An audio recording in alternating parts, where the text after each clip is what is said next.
Toutes les grandes civilisations du monde, qu'elles soient égyptiennes, sumériennes, mésopotamiennes, gréco-romaines, celtiques, mayas, etc., toutes ces civilisations qui suscitent aujourd'hui beaucoup d'admiration et de mystère, avaient tout un point commun. C'étaient des monarchies, ou institutionnellement proches d'une monarchie. Et de rappeler justement les bienfaits et les grandeurs du temps passé. Plus exactement, mettre en évidence l'éducation et l'éthique de nos rois, ainsi que leurs relations quotidiennes avec le peuple français, au-delà de toute caricature républicaine. On peut dénaturer l'histoire, mais en dehors de toute idéologie, restent imperturbables les faits, et c'est eux que nous allons écouter. Commençons avec l'un de nos plus grands rois, Louis IX, ou Saint Louis. Voici ce qu'il écrivait à son fils, le futur Philippe III le Hardi, dans son testament. « Cher fils, s'il advient que tu deviennes roi, prends soin d'avoir les qualités qui appartiennent au roi. C'est-à-dire que tu sois si juste que, quoi qu'il arrive, tu ne t'écartes de la justice. Et s'il advient qu'il y ait querelle entre un pauvre et un riche, soutiens de préférence le pauvre contre le riche, jusqu'à ce que tu saches la vérité. Et quand tu la connaîtras, fais justice. » En Ve République, c'est plutôt l'inverse qui s'observe. Nous y voyons la continuité du roi des Hébreux Salomon, fils de David, dont nos rois comme Saint Louis continueront l'enseignement. Le jeudi saint, les rois très chrétiens accomplissaient eux-mêmes le rite du lavement des pieds, et cela jusqu'à Charles X, tout comme le faisaient et le font encore les évêques et les prêtres. Ce rite illustre la grande leçon du service fraternel, comme l'accomplissait notre Seigneur Jésus-Christ la veille de sa passion. Évangile selon saint Jean. Au XIIIe siècle, le roi Philippe Auguste, le vainqueur de Bouvines, se promenait à pied dans les rues de Paris, où chacun l'abordait sans plus de façon. L'histoire a conservé le dialogue qui se serait engagé entre un jongleur et Philippe Auguste. L'histrion sollicite un secours du roi parce qu'il est, assure-t-il, de sa famille.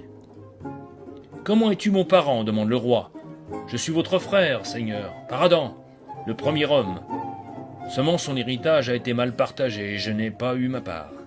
Viens donc demain, et je te remettrai ce qui te revient. » Le lendemain, dans son palais, Philippe Auguste apercevait le jongleur parmi la foule qui y était entrée.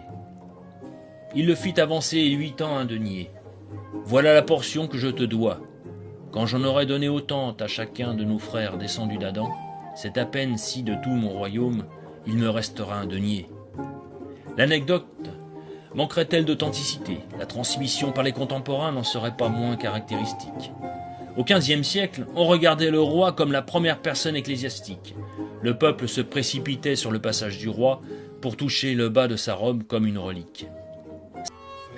Rappelons aussi ce que Louis XV enseignait à son fils, le dauphin de France, après la victoire de la bataille de Fontenoy en 1745. Voyez ce qu'il en coûte à un bon cœur de remporter des victoires. Le sang de nos ennemis est toujours le sang des hommes. La vraie gloire est de l'épargner.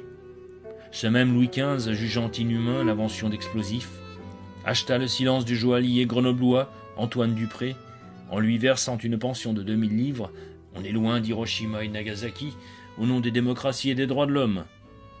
Von Bisine visita la France en 1778 et dit « Le dernier des ramoneurs est transporté de joie quand il voit le roi. » À la veille de la Révolution, sur la route de Paris à Versailles, ce sont des cris de « Vive le roi » qui commençaient à 6 heures du matin, se continuaient sans interruption jusqu'au coucher du soleil. Ils se répétaient en tout lieu, et sous toutes les formes, se glissant partout. Avec quelle intensité la nation entière ne fit-elle pas éclater son affection lors de la maladie de Louis XV? Et c'est Voltaire qui dit « Le danger du roi émut toute la France. Les églises furent remplies d'un peuple innombrable qui demandait la guérison de son roi, les larmes aux yeux. » Et même, lorsque nos rois subissaient la haine et la barbarie de certains de leurs sujets, fanatisés par quelques émeutiers et professionnels de l'agitation, leur comportement face à ces épreuves restait digne. Ce fut le cas de Louis XVI, qui écrivait ces paroles sages dans son testament, alors qu'il savait qu'il allait être exécuté par les révolutionnaires. « Je pardonne de tout mon cœur à ceux qui se sont faits mes ennemis, sans que je leur en ai donné aucun sujet. Et je prie Dieu de leur pardonner, de même que ceux qui par un faux zèle, ou par un zèle mal entendu, m'ont fait beaucoup de mal. Je recommande à mon fils, s'il avait le malheur de devenir roi, de songer qu'il se doit tout entier au bonheur de ses concitoyens, qu'il doit oublier toute haine et tout ressentiment, et nommément tout ce qui a rapport au malheur et au chagrin que j'éprouve. Son fils en question était le jeune Louis-Charles de France, qui aurait dû devenir Louis XVII après son sacre. Il fut remis entre les mains du révolutionnaire Antoine Simon. Ce dernier, prenant un malin plaisir à martyriser et humilier le jeune prince. Un jour, alors qu'il l'humiliait devant ses amis de Beuvry, Simon lui demanda « Que me ferais-tu, Capet, si tes amis te délivraient et si tu devenais roi de France pour de vrai ?» Et alors cet enfant, qui n'avait même pas 10 ans, imposa le silence et le respect à tout le monde en répondant « Je vous pardonnerai ». C'est ainsi que ces deux grands rois martyrs, le jeune âge du second n'excluant pas la grandeur, se vengeaient de leurs bourreaux par leur invincible pardon. Bref, nous pourrions encore alimenter de nombreux faits montrant cette amitié du peuple avec nos rois, et nous vous invitons à ouvrir les chroniques perdues dans les archives et quelquefois dans les greniers. Loin des caricatures qui sont encore souvent enseignées dans nos écoles, nos rois n'étaient certes pas parfaits, et pour certains on pourrait peut-être leur reprocher beaucoup.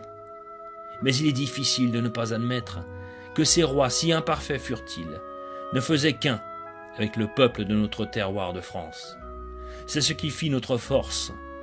Aucun président, si grand fût-il, des différentes républiques que notre pays a subies, ne peut en dire autant pour ce qui est de leurs relations distantes et inaccessibles avec le peuple de France, juste bon à voter à leurs yeux. Notre conclusion sera celle que Victor Hugo écrivit lui-même dans sa tragédie Irtamène.